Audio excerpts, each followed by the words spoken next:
Magandang araw! Handa na ba kayo sa ating panibagong aralin?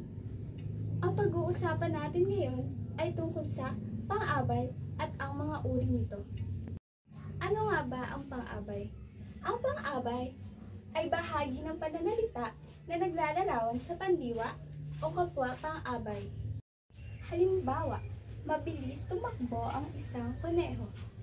Ang pandiwang ginamit sa pangungusap na ito ay ang tumakbo.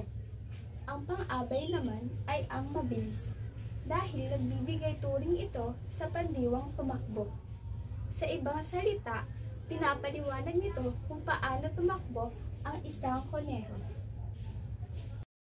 Sunod na halimbawa, malakas kumain si Jazz ng gulay. Ang pandiwang ginamit sa pangungusap na ito ay ang kumain. At ang pang-abay naman ay ang malakas, dahil nagbibigay turing ito sa pandiwang kumain. Sa ibang salita, nagpapaliwanag ito kung paano kumain si Jazz ng gulay. Panghuling halimbawa, 8 basong tubig ang iniinom ko araw-araw. Ang pandiwang ginamit sa pangungusap na ito ay ang iniinom. At ang pang-abay naman ay ang araw-araw, dahil nagbibigay turing ito sa pandiwang iniinom. Sa ibang salita, pinapaliwanag dito kung kailan nagaganap ang isang kilos. Ang pang-abay ay maaaring paraan kung paano gawin ang isang kilos. Ito ay tinatawag na pang-abay na pamaraan. Halimbawa, sumigaw ng malakas si Joy. Ang pang-abay na pamaraan na ginamit sa pangungusap na ito ay ang malakas, dahil tumutukoy ito sa kung paano sumigaw si Joy. Sumunod na halimbawa, niyakap ni ate ang aming bunso ng mahigpit. Ang pang-abay na pamaraan na ginamit sa pangungusap na ito ay ang mahigpit, dahil tumutukoy ito sa kung paano niyakap ni ate ang bunso. Panghuling halimbawa, masipag mag-aral ang magkakaibigan.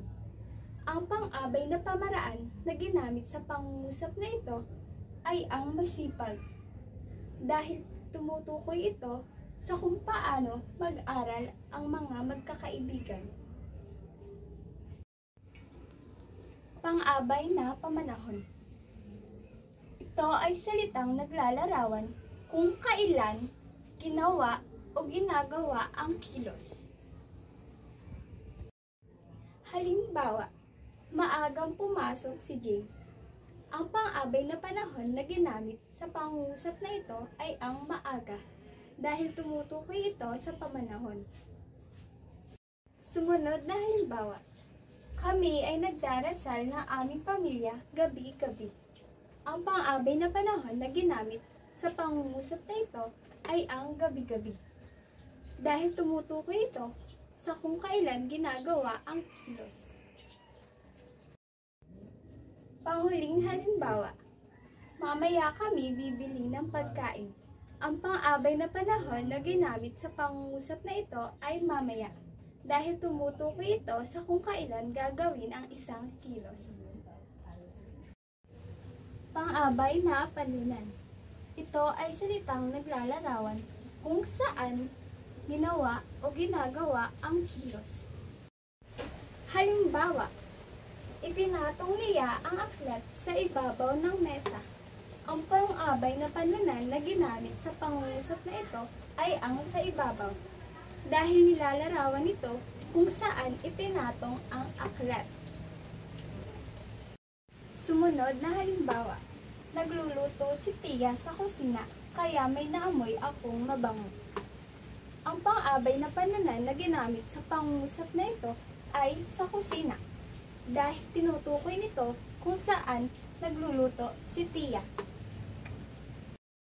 Panghuling halimbawa, si Tata Dino ay nag-aaral sa bukid. Ang pang-abay na panunan na ginamit sa pangungusap na ito ay ang sa bukid, dahil tumutukoy ito kung saan nag-aalaro si Tata Dino. Tandaan na ang pang-abay ay salitang naglalarawan sa pandiwa o kapwa nito pang-abay. Ito ay may tatlong uri, ang pang-abay na pamaraan, panunan, at pamanahon. Hanggang dito na lang. Ako si Mary Jane Gamela Paharin, mag-aaral mula sa BEd 1B.